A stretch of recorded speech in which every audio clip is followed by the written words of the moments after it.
मेरी बेटी ने मुझे अपने घर पर अपने मदद के लिए बुलाया था। जैसे ही मैं उसके घर पहुंची, दामाद ने मेरा स्वागत सत्कार शुरू कर दिया। एक बार तो आधी रात को दामाद अचानक मेरे कमरे में आया। मेरे बगल में आकर उसने मेरी चादर के ऊपर से हाथ फेरते हुए कहा, सासू माँ, आपकी बेटी अब बहुत थकी हुई है। अब वह पुरानी लगने लगी है। अब आप ही मुझे खुश रख सकेगी। दामाद ने मुझे सांस लेने का भी समय नहीं दिया। उसने रात से लेकर सुबह के 3 बजे तक लगातार। मेरा नाम कृतिका है और आज मैं आपको अपनी और अपनी बेटी की कहानी सुनाने जा रही हूँ, तो दिल को थाम कर सुनिएगा।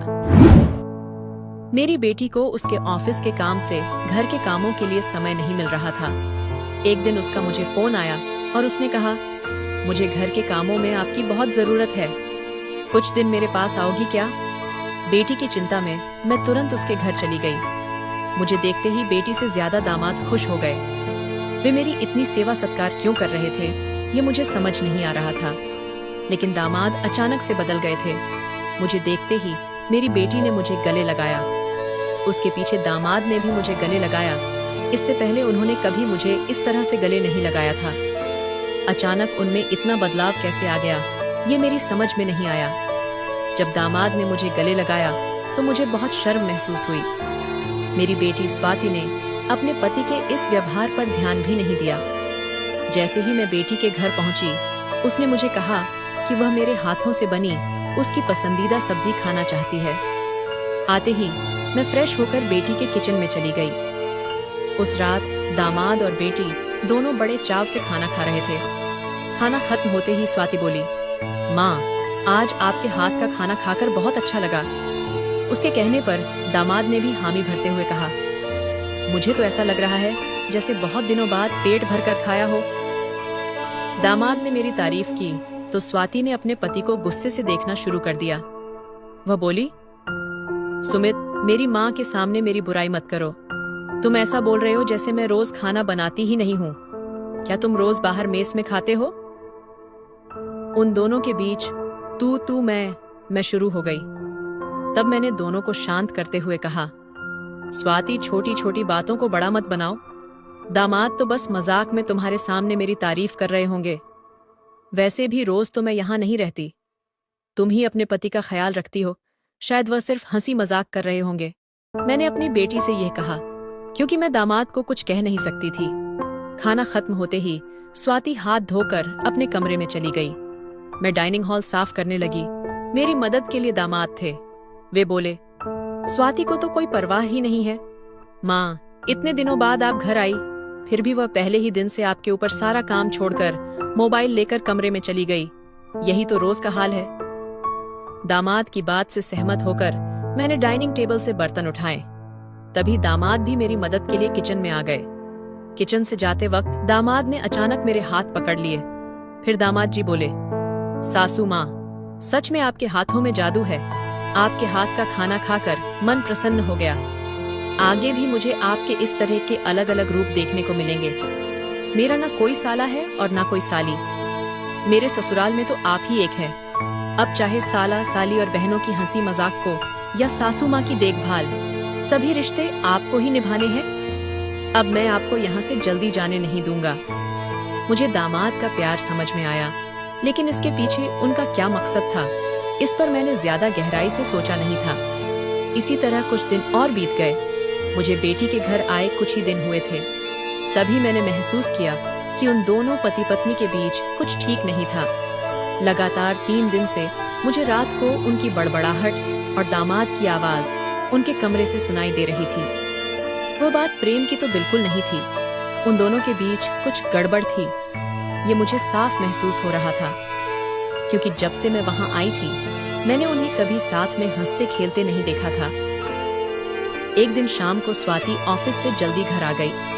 उसे घर पर देखकर मैं 2 कप कॉफी लेकर उसके कमरे में चली गई। मुझे उससे थोड़ी बात करनी थी। कॉफी का बहाना लेकर मैं उसके कमरे में गई। मैंने उसके हाथ में कॉफी का कप दिया, लेकिन वह मुझसे बात करने के बजाय मोबाइल में व्यस्त थी। तब मैंने उसका मोबाइल खींचते हुए बोली, स्वाति, क्या मुझे यहाँ बुलाने का मकसद यही है कि मैं तुझे मोबाइल खेलते हुए देखूं? मैं आई हूँ और तू मुझे 2 मिनट भी बैठकर बात नहीं कर रही। अरे 2 शब्द माँ से तो बोल। और अगर तुझे बात नहीं करनी तो मुझे तुझसे बात करनी है। जैसे ही मैंने उसका मोबाइल छीन लिया, उसका ध्यान मेरी ओर हो गया। वह बोली, बोलो माँ, तुम्हें मुझसे क्या जरूरी बात करनी है? तब मैंने उससे कहा, स्वाति, तू खुद को इतनी कुल दिखाती है, क्या सच में तू वैसी ही है? क्या सच में तुम्हारे घर का माहौल इतना कुल है? मेरी बातों पर स्वाति के चेहरे पर एक सवालिया निशान उभर आया। वो बोली, माँ, तुम क्या बोल रही हो? मुझे तो कुछ समझ में नहीं आ रहा। जो बोलना है सीधे बोलो। अब तुम टीचर नहीं हो और ना मैं तुम्हारी स्टूडेंट, जो तुम मुझसे इतनी सख्ती से बात कर रही हो। स्वाति के कंधे पर हाथ रखकर मैंने उससे कहा, अरे पिछले 3 दिनों से रात को मुझे तुम्हारे कमरे से तुम दोनों की बड़बड़ाहट सुनाई दे रही है। क्या तुम दोनों के बीच सब कुछ ठीक है? अभी तुम्हें बच्चा भी होना है। अभी से ही तुम्हारे बीच अनबन शुरू हो गई है। अभी तो तुम्हें साथ में पूरा जीवन बिताना है। ये सही तरीका नहीं है। मेरी बातों का जवाब देते हुए स्वाति बोली, माँ, मुझसे कहने के बजाय सुमित से कहो, क्योंकि हमेशा वही झगड़ा शुरू करता है। उस दिन भी देखा ना, कैसे वह खाने की टेबल पर मुझे कुछ भी बोल रहा था। फिर वह बोली, माँ, अब तुम ही बताओ, मैं ऑफिस में भी थक जाती हूँ, ऊपर से घंटों ट्रैफिक में फंसकर घर आना पड़ता है। अब 3 दिन से तुम घर आई हो तो मुझे थोड़ी राहत मिली है, नहीं तो रोटियां बेलते वक्त भी मेरी आंखें लग जाती थीं। अब इतनी थकान के बाद भी मैं सुमित को कैसे समय दूं? सुमित तो कुछ समझने को तैयार ही नहीं है। और वैसे भी तुम्हें यहाँ बुलाने का आइडिया उसी का था। वह कह रहा था कि सासू माँ को आने से तुम्हें भी थोड़ा आराम मिलेगा। तुम यहाँ आई हो तो उसकी खाने की शिकायतें भी थोड़ी कम हो गई हैं। नहीं तो हर बात में यह ऐसा और वो वैसा ही चलता रहता था। तुम्हें बुलाने से पहले वह कह रहा था कि जब मेरी सासू माँ आएगी तो मैं उनसे सारी ख्वाहिशें पूरे करवाऊंगा। अब तुम्हारे दामाद को तुमसे क्या ख्वाहिशें पूरी करवानी है, ये तुम ही देख लो। इसकी शिकायतों से तो मुझे थोड़ी राहत मिल गई है। स्वाति की बातें सुनकर मुझे लगा कि सच में उसे कम से समय नहीं मिल पाता होगा, इसलिए सुमित की खाने पीने की परेशानी हो रही होगी और शायद इसलिए उन्होंने मुझे कुछ दिनों के लिए बुला लिया होगा। लेकिन दामाद को मुझसे और भी ख्वाहिशें पूरी करवानी थी, इसका मुझे कोई अंदाजा नहीं था। स्वाति की बातें सुनकर मुझे लगा कि उनके बीच सामान्य झगड़ा है जो वह खुद सुलझा लेंगे, इसलिए आगे मैंने स्वाति को और नहीं समझाया। जैसे ही मैं उसके कमरे से बाहर निकली, मुझे दामाद की गाड़ी का आवाज सुनाई दिया। उस दिन सुमित भी जल्दी घर आ गए थे। उन्हें घर में देखकर मैंने कहा, आज आप जल्दी आ गए। चलो, अच्छा हुआ। आज तुम दोनों बाहर जाकर डिनर कर लो, घर में संभाल लूंगी। उन्हें थोड़ा बाहर घूमने फिरने का मौका मिलेगा, इसलिए मैंने उन्हें डिनर के लिए बाहर जाने को कहा। लेकिन दामाद ने कहा, सासू माँ, होटल जाने की जरूरत नहीं है। आज मेरे बॉस का 50वां जन्मदिन है। बॉस ने जन्मदिन के मौके पर एक 5 स्टार होटल में पार्टी रखी है और हमें खास तौर पर उस पार्टी में बुलाया गया है। सुमित की बात सुनकर मैंने कहा, अरे वाह, तो फिर तुम दोनों जल्दी से अच्छे से तैयार हो जाओ और साथ में पार्टी में जाओ। दामाद जी बोले, सासू माँ, हम दोनों अकेले नहीं जाएंगे। बॉस ने पूरे परिवार को बुलाया है और आप भी हमारे परिवार हैं, इसलिए आप भी हमारे साथ चलो। तब स्वाति भी मुझे जीत करने लगी। उसने कहा, माँ, घर पर तुम अकेले बैठी क्या करोगी? तुम भी हमारे साथ चलो, तुम्हें भी अच्छा लगेगा। एक तो जब से तुम यहाँ आई हो, मैं तुम्हें कहीं बाहर घूमने भी नहीं ले जा पाई। मैं छुट्टी लूंगी तो लूंगी, पर अभी तो तुम हमारे साथ बाहर चलो। कम से कम तुम्हारा भी मन थोड़ा हल्का हो जाएगा। उन दोनों का इतना जोर बढ़ गया कि मुझे भी उनके साथ जाने के लिए तैयार होना पड़ा। मैं हमेशा कहीं भी जाती थी तो अपने साथ 1-2 पार्टी वेयर कपड़े रखती थी। इस बार भी मैंने पिक रंग की नेट वाली साड़ी साथ रखी थी। मैं वही साड़ी पहनकर अच्छे से तैयार होकर अपने कमरे से बाहर आई। जैसे ही मैं बाहर आई, दामाद मुझे लगातार देखने लगे। मुझे ऊपर से नीचे तक नजरें फेरने लगे। उन्होंने कहा, आज आपको सासू माँ कहने में मुझे शर्म आ रही है, क्योंकि आप किसी भी तरह से उम्र दराज नहीं लग रही हैं। आज तो आप किसी हीरोइन से कम नहीं लग रही हैं। दामाद की बातों पर मुस्कुराते हुए मैं बाहर गाड़ी के पास चली गई। कुछ देर बाद घर को लॉक करके बैठी और दामाद भी बाहर आ गए। दामाद मेरी तारीफ कर रहे थे, लेकिन स्वाति का ध्यान उस पर नहीं था। लेकिन जैसे ही पार्टी में गए और दामाद के बॉस हमारे पास आए, उन्होंने मुझे देखकर सुमित से कहा, सुमित, तुम्हारी साली तो बहुत ही सुंदर है। इस पर सुमित कुछ बोलते उससे पहले ही स्वाति बोली, बॉस, ये सुमित की साली नहीं है, ये तो मेरी माँ है, ये सुमित की सास है। हमारे रिश्ते को सुनकर बॉस चौंक गए।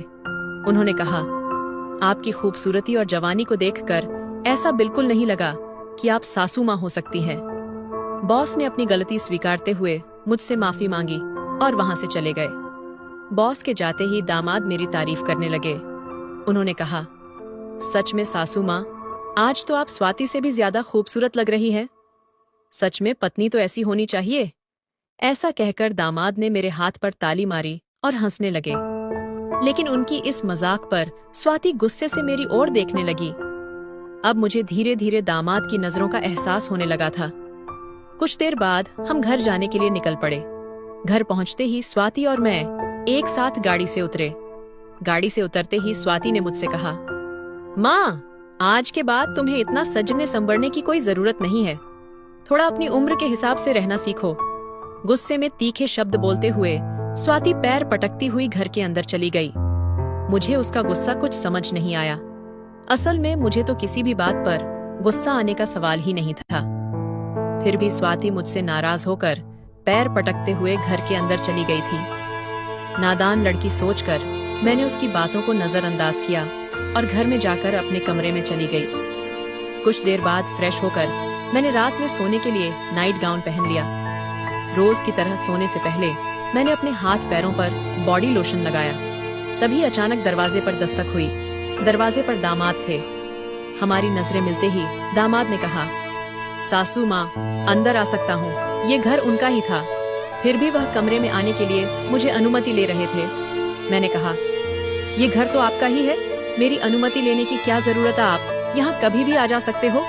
फिर हंसते हुए दामाद कमरे के अंदर आ गए। उन्होंने मेरी ओर देखकर कहा, सासू माँ, सच में आज आप बहुत सुंदर लग रही थी। वैसे तो मैं आपको कभी यह कम्प्लीमेंट देना चाहता था कि आप आज भी जवान और खूबसूरत दिखती हैं। कभी कभी सच में आपको सासू माँ कहने में मुझे शर्म महसूस होती है। कभी कभी तो आपको नाम से बुलाने की इच्छा होती है। सच में आप स्वाति की बहन जैसी लगती हैं। बाहर कुछ समय पहले स्वाति ने जो गुस्से में आपको कहा, वह सब मैंने सुना।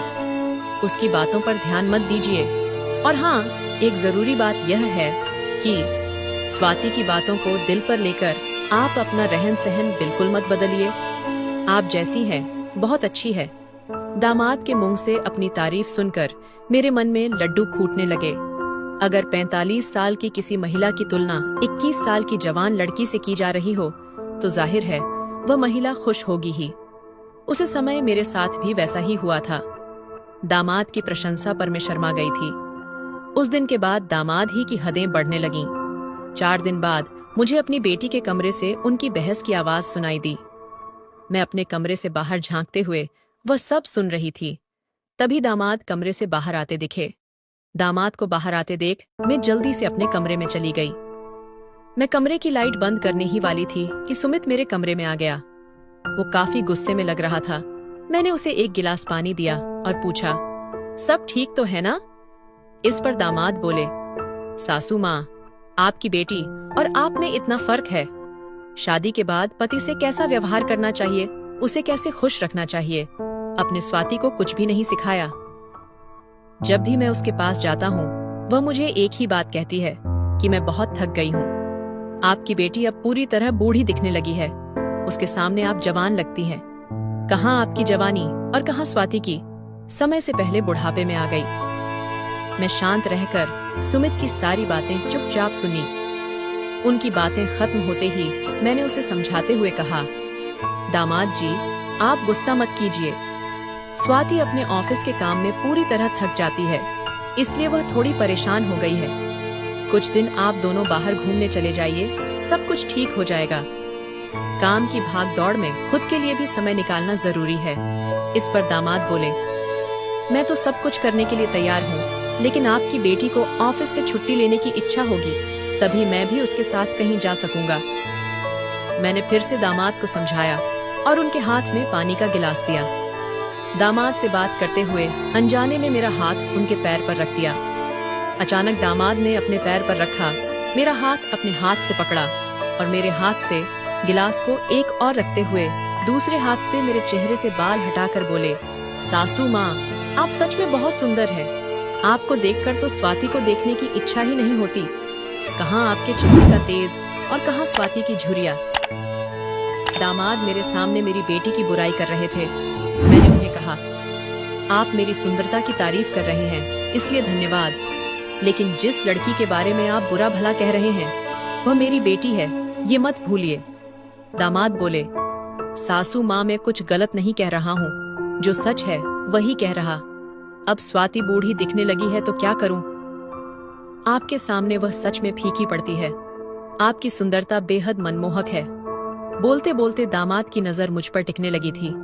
तब मैंने उनसे कहा, अब काफी रात हो गई है, आपको जाकर सो जाना चाहिए, नहीं तो स्वाति यहाँ आ गई तो वह और नाराज हो जाएगी। मैंने दामाद को जैसे तैसे अपने कमरे से बाहर किया, नहीं तो वह रात भर मेरे कमरे में ही बैठे रहते। फिर जो भी हो, लेकिन सुमित ने मेरी जो प्रशंसा की वह मुझे बहुत पसंद आई। अगले दिन शाम को जब दामाद ऑफिस से घर आए तो उन्होंने कहा, सासू माँ, कल मुझे 2 टिफिन पैक कर दीजिए, और वह भी भरकर। जब से आप मेरा टिफिन बना रही है, ऑफिस में मेरी क्रेडिट कुछ ज्यादा ही बढ़ गई है। मेरे दोस्त रोज मेरे टिफिन की तारीफ करते रहते हैं, और आज तो मेरे बॉस ने मेरी भी तारीफ की। सबको लगा कि मेरी पत्नी ने इतना अच्छा खाना बनाया है, लेकिन मैंने सबका भ्रम दूर कर दिया और उन्हें बताया कि यह जादू मेरी पत्नी के हाथों में नहीं, बल्कि मेरी सासू माँ के हाथों में है। कल मेरे बॉस ने आपसे टिफिन मंगा है, और हाँ, टिफिन के साथ आप भी अच्छे से तैयार रहिएगा, क्योंकि बॉस ने आपको भी मिलने के लिए बुलाया है। मेरे दोस्तों को भी आपसे मिलने की इच्छा है।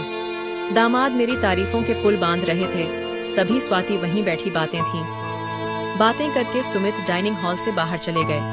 मैं भी किचन में रात का खाना बनाने जाने लगी। तभी स्वाति ने कहा, माँ, तुझे अपने दामाद के सामने ज्यादा कुल बनाने की कोशिश नहीं करनी चाहिए। मैंने तुम्हें उसी दिन समझाया था कि तुम्हें अपनी उम्र के हिसाब से रहना चाहिए। अब ना तुम नौकरी करती हो, ना पापा है, तो तुम्हें इन सब नखरों की क्या जरूरत है? कल तुम सुमित के ऑफिस से जा रही हो तो एकदम साधारण और सादगी से जाओ। मुझे तुम्हारा यह टाप टिप रहना बिल्कुल अच्छा नहीं लगता। मेरी अपनी बेटी मुझ पर जलने लगी थी। उस समय मुझे स्वाति की बातों पर बहुत गुस्सा आया। मैंने उससे कहा, स्वाति, उस दिन मैंने तुम्हें बच्चा समझकर कोई जवाब नहीं दिया, लेकिन अब तुम्हारी हिम्मत बढ़ती जा रही है। याद रखना, मैं तुम्हारी माँ हूँ, ये मत भूलना। मुझसे बात करते समय अपनी जुबान का ख्याल रखो। एक बात तो तुम्हें भी अच्छे से पता है कि मुझे हमेशा से टाप टिप रहने की आदत है। मैं अपनी आदत किसी के कहने से नहीं बदलूंगी। इंसान जितना अच्छा रहता है उतना ही फ्रेश दिखता है, यही मेरा मानना है। तुम चाहे कुछ भी कहो, मैं अपनी रहन सहन नहीं बदलने वाली। अगर किसी को बदलना है तो तुम खुद को बदलो, अपना चिड़चिड़ा स्वभाव बदलो। कभी कभी तो मुझे लगता है कि तुम मेरी ही बेटी हो या नहीं। उस दिन पहली बार मैं अपनी बेटी से इतने गुस्से में बात कर रही थी। इससे पहले स्वाति ने भी कभी मुझसे इतनी कटु शब्दों में बात नहीं की थी, इसलिए उससे गुस्सा होकर मैं किचन में चली गई। उस रात खाना खाते समय भी मैंने किसी से बात नहीं की। अगले दिन दोपहर के 1 बजे के बाद मुझे मेरे दामाद का फोन आया, तो मैं तैयार होकर उनके ऑफिस जाने के लिए निकली। शाम को मैं और सुमित साथ ही घर लौटे। मुझे और सुमित को साथ देखकर स्वाति और भी ज्यादा नाराज हो रही थी। अब मुझे उसकी नाराजगी से कोई फर्क नहीं पड़ता था। वह तो अपने पति को भी खुश नहीं रख पाई थी। मैंने भी अब उससे किसी तरह की कोई उम्मीद नहीं रखी थी। लेकिन इधर मेरे दामाद अब मुझसे बहुत अच्छे से पेश आने लगे थे। हर 2-3 दिन में वो मुझसे कहते कि उनके ऑफिस में उनके दोस्तों ने या कभी उनके बॉस ने मुझसे मिलने के लिए बुलाया है। उस दिन भी सुबह नाश्ता करते समय दामाद ने मुझसे कहा, सासू मान, घर के सारे काम जल्दी निपटा लीजिए, क्योंकि आज भी आपके ऑफिस जाना है। मैंने उनकी बात पर सहमति जताई। जैसे ही सुमित ऑफिस के लिए निकले, स्वाति ने मुझे घेर लिया। उसने कहा, माँ, मैं कुछ दिनों से देख रही हूँ, रोज तुम अपने दामाद के ऑफिस जा रही हो, शाम को उनके साथ हंसती खेलती घर लौटती हो। अभी तुम दोनों में सास दामाद का रिश्ता बरकरार है या फिर सीमाएं पार हो गई हैं? उस समय स्वाति कुछ ज्यादा ही बोल गई थी। मैं उस पर जोर से चिल्लाई, फिर भी उसे कोई फर्क नहीं पड़ा। उसने कहा, मुझ पर चिल्लाने की बजाय एक बार यह सोचो कि तुम्हारा और तुम्हारे दामाद का रिश्ता किस मोड़ पर जा रहा है। अगर मेरी बात समझ में नहीं आई तो तुम यहाँ से जा सकती हो। उसकी बातें सुनकर मेरी आंखों से आंसू बहने लगे। मेरे आंसुओं की परवाह के बिना स्वाति ऑफिस चली गई। उसके बाद 5 घंटे बीत गए, लेकिन मैं अपने कमरे में बैठी आंसू बहाती रही। सुमित के लगातार फोन आ रहे थे, लेकिन मैंने फोन उठाने से इनकार कर दिया। 5 घंटे बाद मैंने खुद को संभाला और अपना बैग पैक करने लगी। जैसे ही मैं स्वाति के घर से निकलने लगी, दरवाजा खोलते ही मैंने देखा कि बाहर मेरा दामाद गाड़ी पार्क कर रहा था। मुझे अचानक जाता देख उन्होंने मेरा हाथ पकड़ा और सीधे घर के अंदर ले आए। कमरे में पहुंचते ही सुमित ने मेरा बैग खाली कर दिया। वह बोले, सासू माँ, ये क्या हो रहा है? आप बिना कुछ कहे यहाँ से क्यों जा रही है? मैंने उन्हें स्वाति की बात कुछ नहीं बताई। मैंने कहा, मेरे कारण शायद आपके रिश्ते में दूरियां आ रही हैं। अब मुझे भी यहाँ आकर काफी दिन हो गए हैं। मैं अपनी बेटी का घर नहीं तोड़ना चाहती।